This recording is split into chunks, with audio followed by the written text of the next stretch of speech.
ভারত আগে কি করেছে সেটা তখন কোনো কাজে আসে না। ম্যাচের দিন ওই 3.5 ঘন্টায় কি হলো সেটাই আসল। এশিয়া কাপের বাঁচা মরার ম্যাচে নাটকীয়তা চরমে। শ্রীলঙ্কার দেওয়া ছোট সংগ্রহ তাড়া করতে নেমে বিপাকে পাকিস্তান। টুর্নামেন্টে টিকে থাকার আশা বাঁচিয়ে রাখতে মরিয়া লঙ্কানরা।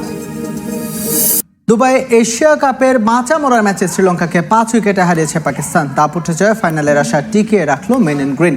টসের আগে ব্যাট করতে নেমে 8 উইকেট হারিয়ে 133 রান করে লঙ্কানরা। জবাবে ব্যাট করতে নেমে 5 উইকেট হারিয়ে লক্ষ্যে পৌঁছে যায় পাকিস্তান।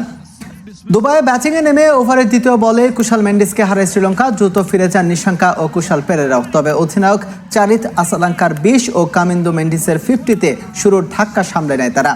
তবে পাক ব্যাটারদের তাণ্ডবে ব্যর্থ হয়েছেন বাকি ব্যাটাররা। শেষ পর্যন্ত 8 উইকেট হারিয়ে 133 রানে শেষ হয় শ্রীলঙ্কার ইনিংস। লক্ষ্য তাড়া করতে নেমে উদ্বোধনী জুটিতে 45 রান তোলে পাকিস্তান। ওপেনারদের বিদায়ের পর হোসেন তালাত অপরাজিত 32 ও মোহাম্মদ নেওয়াজের অপরাজিত 38 রানের সুবাদে জয় নিশ্চিত করে মাঠ ছাড়ে সালমান আলী আগার দল। এশিয়া কাপের বিগ ম্যাচে মাঠে নামতে যাচ্ছে বাংলাদেশ। প্রতিপক্ষ আসরের সব থেকে শক্তিশালী দল ভারত। এই ম্যাচ জিতলে ফাইনালে এক পা দিয়ে ফেলবে লিটন দাসের দল।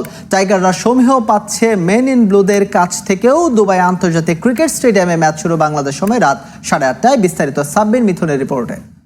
ভারত বাংলাদেশ মানেই আলাদা উত্তাপ। রাজনৈতিক কারণ আছে, বৈশ্বিক মঞ্চে দু দলের ক্লোজ কিছু ম্যাচও আরেকটা কারণ।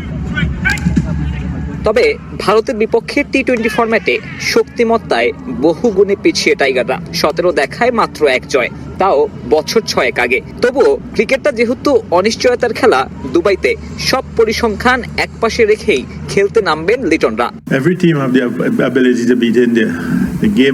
সব দলেরই ভারতকে হারানোর সক্ষমতা আছে। খেলাটা হয় একটা নির্দিষ্ট দিনে। ভারত আগে কি করেছে সেটা তখন কোনো কাজে আসে না। ম্যাচের দিন ওই 3.5 ঘন্টা